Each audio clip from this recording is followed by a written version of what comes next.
আগামী মঙ্গলবার নবনির্বাচিত সংসদ সদস্যদের শপথ পাঠ করাবেন প্রধান নির্বাচন কমিশনার এএমএম নাসির উদ্দিন। একই দিন বিকালে মন্ত্রিসভার সদস্যদের শপথ পড়াবেন রাষ্ট্রপতি মোহাম্মদ শাহাবুদ্দিন, নিশ্চিত করেছেন সংসদ সচিবালয়ের সচিব কানিজ মাওলা। এর আগে দুপুরে মন্ত্রিপরিষদের সদ্য বিদায়ী সচিব ড শেখ আব্দুর রশিদ জানিয়েছেন, শপথ অনুষ্ঠানে দেশি বিদেশি প্রায় 1000 অতিথি উপস্থিত থাকবেন। এদিকে প্রধান উপদেষ্টার মুখ্য সচিব এম সিরাজউদ্দিন মিয়াকে মন্ত্রিপরিষদ সচিব হিসেবে চুক্তিভিত্তিক নিয়োগ দেওয়া হয়েছে। এর আগে রাতে ড শেখ আব্দুর রশিদের চুক্তিভিত্তিক নিয়োগ বাতিল করে প্রজ্ঞাপন জারি করা হয়। গ্লোয়িং লাভলি প্রতিদিন মানে নতুন স্কিন সেলস প্রতিদিন মানে নতুন গ্লোয়িং স্কিন প্রতিদিন। ত্রয়োদশ জাতীয় সংসদ নির্বাচনে নিরঙ্কুশ জয় পেয়ে দীর্ঘ প্রায় 2 দশক পর আবারও সরকার গঠন করতে যাচ্ছে বিএনপি। এখন শুধু শপথের অপেক্ষা। শুক্রবার গভীর রাতে নবনির্বাচিত সংসদ সদস্যদের সরকারি গেজেট প্রকাশ করেছে নির্বাচন কমিশন। নির্বাচন হওয়া 299টি আসনের মধ্যে 297টি ফলাফলের ভিত্তিতে এই গেজেট প্রকাশ করা হয়। গেজেট প্রকাশের 3 দিনের মধ্যে শপথ গ্রহণের বিধান রয়েছে।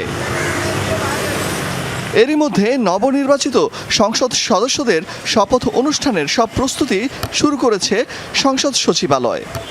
আমরা প্রস্তুত আছি আর কি। শপথ গ্রহণের পক্ষ তাদের আপ্যায়ন, তাদের লবি, তাদের স্বাক্ষর, তাদের আইডি কার্ড সব আমরা প্রস্তুত আছি।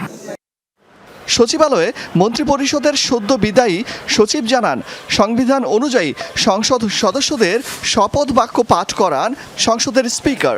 তবে বর্তমান পরিস্থিতিতে মঙ্গলবার শপথ বাক্য পাঠ করাবেন প্রধান নির্বাচন কমিশনার এএমএম নাসির উদ্দিন। আর বিকালে মন্ত্রিসভাকে শপথ পড়াবেন রাষ্ট্রপতি মোহাম্মদ শাহাবুদ্দিন।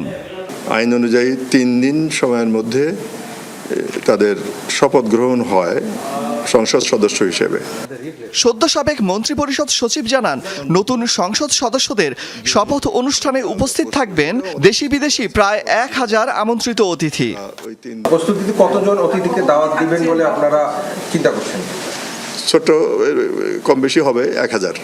এদিকে নতুন সরকার গঠনের তোড়জোড়ের পাশাপাশি সম্ভাব্য মন্ত্রীদের জন্য প্রস্তুত রাখা হয়েছে গাড়িও।